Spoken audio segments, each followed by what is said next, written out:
Hello नमस्कार दोस्तों, दी job creator में आपका हार्दिक हार्दिक अभिनंदन है। मैं आपका मित्र हाजिर हो चुका हूं और इस सेशन को बढ़ाने के लिए जो कि आपका प्रैक्टिस सेशन चल रहा है। और प्रैक्टिस सेशन में आज हम कुछ और प्रश्नों की बात करेंगे और देखेंगे कि इस प्रश्न में क्या था और यह प्रश्न आपके लिए कितना यूजफुल था, क्या आपको यह प्रश्न आता था। आइए हम बिना बात के सेशन को आगे बढ़ाते हैं। आज का हम अपना पहला सवाल शुरू करते हैं और फर्स्ट सवाल है, सर्वोच्च न्यायालय का गठन संबंधी का प्रावधान सर्वोच्च न्यायालय का किस तरह से गठन होगा, इसके संबंध में जो प्रावधान लिया गया है संविधान के किस अनुच्छेद में है।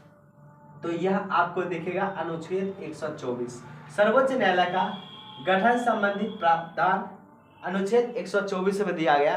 दोस्तों, ये जो सर्वोच्च न्यायालय है, सर्वोच्च न्यायालय को एससी कहा जाता है। सर्वोच्च न्यायालय को क्या कहा जाता है? एससी, यानी कि सुप्रीम कोर्ट कहा जाता है। सर्वोच्च न्यायालय को एससी कहा जाता है, S for supreme, C for court, supreme court कहा जाता है। और दोस्तों, इसमें आपको पीछे भी क्वेश्चन बताए होंगे कि इस सर्वोच्च न्यायालय में एक मुख्य न्यायाधीश होते हैं, बाद की इनके अलावा 33 जो होते हैं अन्य मुख्य न्यायाधीश होते हैं। दोस्तों, आपको यह भी बताए थे कि जब पहली बार आज़ादी के बाद जब संविधान में संशोधन बनाया गया तो उसमें जो सर्वोच्च न्यायालय थी उसमें कितने न्यायाधीश थे। तो उस समय भी एक न्यायाधीश, लेकिन टोटल संभवतः हमें जहाँ तक याद है 7 जो न्यायाधीश उसमें हुआ करते थे, जो कि अभी वर्तमान में कितनी हो गई? 34 हो गई। अब दोस्तों, यह जो है यहाँ पर सवाल है कि सर्वोच्च न्यायालय का गठन संबंधी प्रावधान संविधान के किस अनुच्छेद में है। तो अनुच्छेद 124। और इसमें यह भी है एक मुख्य न्यायाधीश और 33 अन्य न्यायाधीश। दोस्तों, अगला हमारा नेक्स्ट सवाल है संसद भवन को लेकर। नए संसद भवन का आकार। दोस्तों, नए संसद भवन का आकार त्रिकोणीय है। नए संसद भवन का आकार त्रिकोणीय है, जबकि पुराने संसद भवन का आकार गोलाकार था। और इस नए संसद भवन का डिजाइन प्रस्तुत किया था बिमल पटेल ने।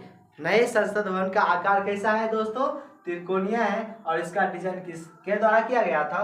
तो बिमल पटेल के द्वारा किया गया था। हमारा तीसरा नेक्स्ट क्वेश्चन है, भारत में राज्यपाल को हटाने हेतु संविधान में किस प्रक्रिया का प्रावधान है। दोस्तों, भारत में राष्ट्रपति को हटाने के लिए महाभियोग जैसा अमेरिका से लिया गया प्रावधान है, जबकि दोस्तों भारत में राज्यपाल को अपने पद से हटाने के लिए यहाँ पर संविधान में कोई प्रावधान नहीं दिया गया। बहुत ही इंपॉर्टेंट सवाल है दोस्तों। संविधान, कोई भी राज्य होता है, राज्य का सर्वोच्च अगर माना जाए तो वह मुख्यमंत्री के हाथों में सत्ता होती है। लेकिन अगर मुख्यमंत्री अगर इस्तीफा दे दे या किसी कारण उनके द्वारा त्याग पत्र दिया गया, तो ऐसी स्थिति में उस राज्य का कार्यभार यानी कि सारी जिम्मेवारी वह राज्यपाल के हाथों में आती है। यानी कि उस समय राज्य का प्रमुख जो होता है किसी भी राज्य का, वह राज्यपाल ही माना जाएगा, जिसे राष्ट्रपति शासन कहा जाता है। हमारा नेक्स्ट सवाल है कि विधानसभा का कार्यकाल कितने वर्षों का होता है। विधानसभा का कार्यकाल दोस्तों 5 वर्षों का होता है। विधानसभा का कार्यकाल 5 वर्षों का होता है। और इसमें निर्वाचित सदस्य की उम्र कम से कम होनी चाहिए 25 वर्ष। यानी कि आपको अगर विधानसभा चुनाव के लिए प्रतिनिधित्व करना है तो आपकी उम्र लगभग कितनी होनी चाहिए? 25 ईयर्स होनी चाहिए। वही दोस्तों, किसी भी राज्य में विधानसभा में कम से कम सीटों की संख्या 60 होगी। किसी भी विधानसभा में कम से कम सीटों की संख्या 60 होनी चाहिए। और अधिक से अधिक कितना हो सकता है? तो 500 होना चाहिए। अधिकतम 500 तक जा सकती है और सबसे अगर कम होगी तो 60 होनी चाहिए।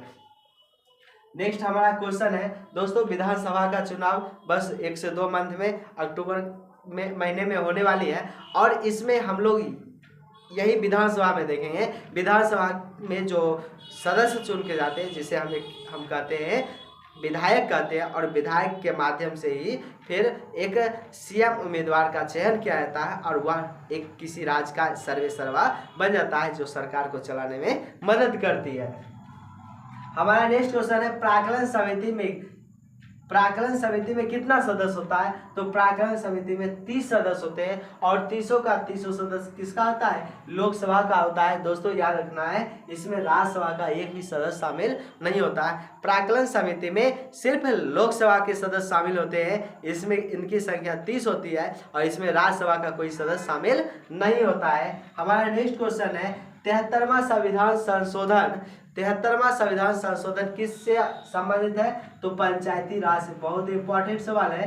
73वां संविधान संशोधन पंचायती राज से संबंधित है, जो कि भाग 9 अनुच्छेद 243 इन सबों को यह जो है प्रदर्शित करता है। इसके उस भाग अनुच्छेद में इसके बारे में बताया गया। हमारा नेक्स्ट क्वेश्चन है कुचिपुड़ी आंध्र प्रदेश का नृत्य है। यह भारत की 8 शास्त्रीय नृत्यों में एक नृत्य कुचिपुड़ी है, जो कि आंध्र प्रदेश की देन है। और आंध्र प्रदेश में एक गांव था कुचेलापुरम, वहीं से इन शब्दों की व्युत्पत्ति हुई है।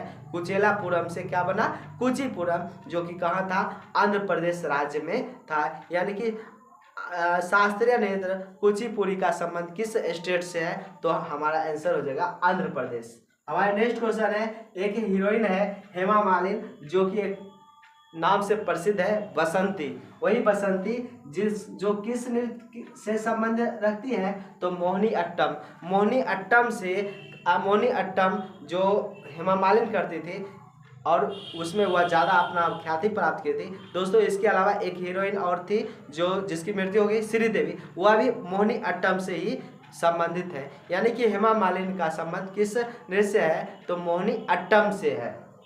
हमारा नेक्स्ट क्वेश्चन है पंडित जसराज का संबंध किस घराना से है। दोस्तों पंडित जसराज का संबंध मेवाती घराना से है। पंडित जसराज का संबंध किस घराना से है, तो मेवाती घराना से है। हमारा नेक्स्ट क्वेश्चन है एक गंग वंश के से संबंधित एक मंत्री हुआ करते थे जिनका नाम था चामुंड राय। गंग वंश के एक मंत्री हुआ करते थे जिनका नाम था चामुंड राय। उन्होंने श्रवण बेलगोला, जो कि कर्नाटक में पड़ता है, श्रवण बेलगोला कहाँ पड़ता है, कर्नाटक में, वहाँ पर गोमतेश्वर की मूर्ति इनके द्वारा बनवाई गई थी। चामुंड राय जो कि गंग वंश का एक मंत्री हुआ करता था, इनके द्वारा एक गोमतेश्वर की मूर्ति बनवाई गई, जो कि कर्नाटक के श्रवण बेलगोला में स्थित है।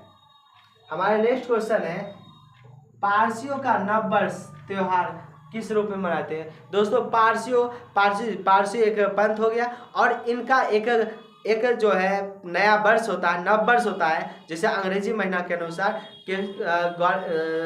ग्रेगोरियन कैलेंडर के अनुसार हम लोग 1 जनवरी को नववर्ष मनाते हैं। उसी तरह से पारसी जो पंथ है उनके द्वारा जो उनका एक नया वर्ष होता है वह शुरुआत करते हैं नवरोज से। यानी कि पारसियों के नव वर्ष का त्यौहार क्या कहलाता है, नवरोज कहलाता है। पारसियों का नव वर्ष त्यौहार नवरोज कहलाता है। हमारा नेक्स्ट क्वेश्चन है साइंस से रिलेटेड क्वेश्चन है, 12वां नंबर क्वेश्चन है विद्युत विभव का एसआई मात्रक क्या होता है, जूल प्रति कूलम्ब होता है। विद्युत विभव का एसआई मात्रक क्या होता है, जूल प्रति कूलम्ब होता है, जिसे वोल्ट कहा जाता है, विद्युत विभव का एसआई मात्रक क्या होता है, जूल प्रति कूलम्ब होता है, जिससे क्या कहा जाता है, जिसे वोल्ट कहा जाता है। दोस्तों यह जो विद्युत विभव होती है यह अदिश राशि होती है, जूल प्रति कूलम्ब जिसे वोल्ट कहा जाता है। यह अदिश राशि को व्यक्त, यानी कि कार्य बटे हम कह सकते हैं कार्य बटे आवेश।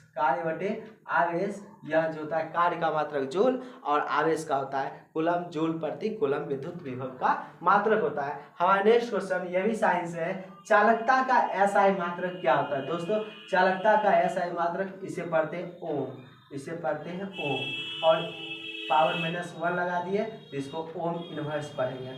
ओम इनवर्स चालकता का एसआई मात्रक होता है ओम इनवर्स, जिसे ओम के उल्टा यानी कि ओम के व्युत्क्रम को हम महो कहते हैं। ओम के व्युत्क्रम को क्या कहेंगे, महो कहेंगे। और इसी को एक सीमेन के द्वारा भी सूचित किया जाता है। सीमेन यानी कि साइंटिस्ट से रिलेटेड नेम है और चालकता का इस तरह से चालकता का SI मात्रक महो हो गया या ओम इनवर्स हो गया या सीमेन हम कह सकते हैं। हमारा नेक्स्ट क्वेश्चन है 14 नंबर, मानव शरीर में सर्वाधिक किस मात्रा की कौन सी यौगिक होती है?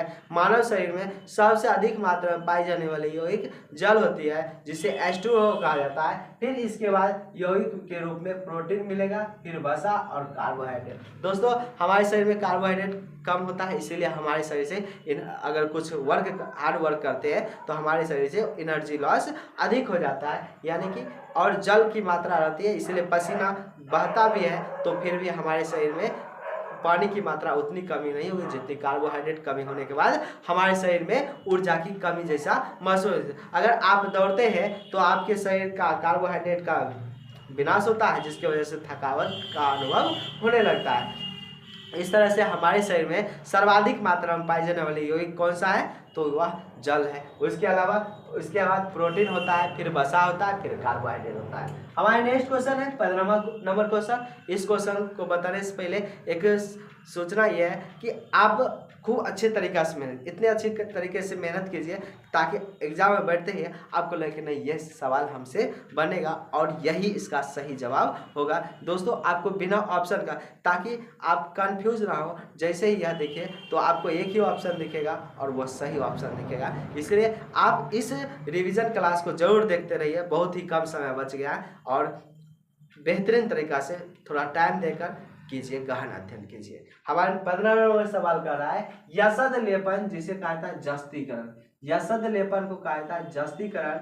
जस्तीकरण इसलिए किया जाता है ताकि लोहे में या इस्पात में जंग ना लगे, यानी कि जंग से बचाने के लिए लोहे में या इस्पात में, दोस्तों जो पटरी रेल की पट्टी बिछी होती है वह इस्पात ही होती है, तो इस पर जंग ना लगे इसीलिए इस पर जस्ते की परत, जिंक की परत चढ़ा दी जाती है। जिंक मत को ही जस्ता कहता है, इस पर जस्ता की परत चढ़ा दी जाती है जंग से लगने से बचाने के लिए। इसी को क्या कहते हैं? यसद लेपन कहते हैं या फिर जस्तीकरण कहते हैं। ये था हमारा आज का सवाल, रिवीजन क्लास था। कैसा क्लास लगा हमें कमेंट कर जरूर बताएं और हमारे वीडियो को ज़्यादा से ज़्यादा शेयर कीजिए, लाइक कीजिए, कमेंट कीजिए। और इसके अलावा हम आपसे कुछ नहीं चाहते, बस हमारे वीडियो को देखिए, ज़्यादा से ज़्यादा शेयर कीजिए। आज के लिए इतना ही, नमस्कार, धन्यवाद।